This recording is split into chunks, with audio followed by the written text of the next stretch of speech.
Meron pala tayo na-encounter na problema sa ating DTF machine.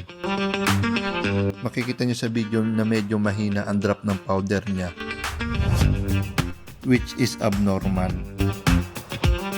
Makikita nyo sa next video, after natin ma-repair, naging normal na ang drop ng powder niya.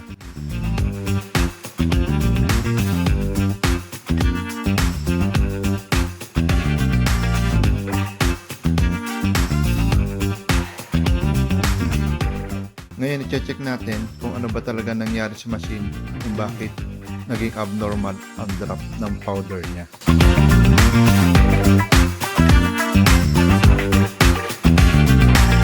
Ngayon, tatanggalin muna natin ang tornilyo sa side na to kung saan nakakabit ang basin ng powder machine.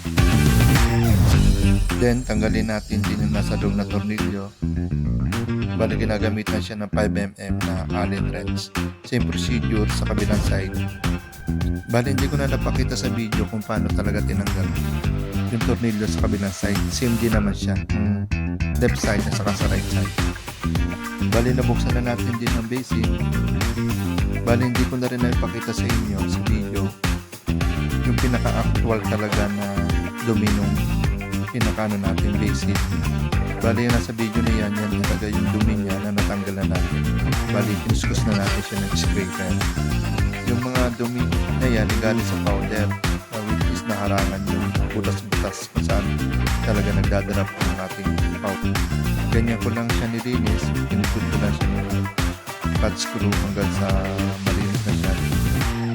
Mawala na yung mga dumi at hindi na matakluban yung pinakabutas ng ating basin.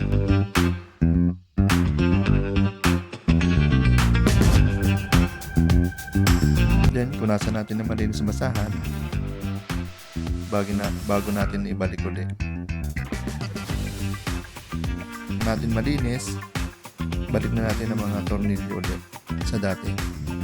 Bali, nasa 10 tornilyo yata yan.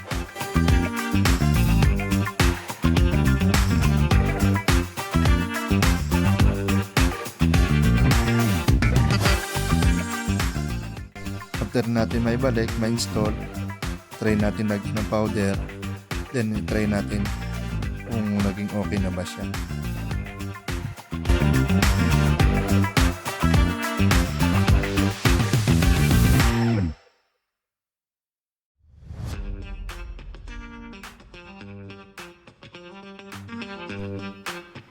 Yan, pag okay na, switch on na natin ang machine, then check natin. Tingnan natin kung naka-on na yung kanyang feed-off powder. Yan. Then check natin yung actual. Nakita nyo, ligot na siya. Then check natin kung nagdadrop na siya. Yan. Bali, success yung ating troubleshooting.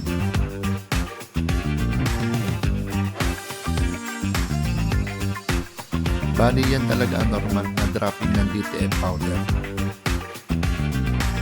Kapag mahina ang drop ng DTF powder, medyo hassle kasi kailangan mo talaga siya i-manual.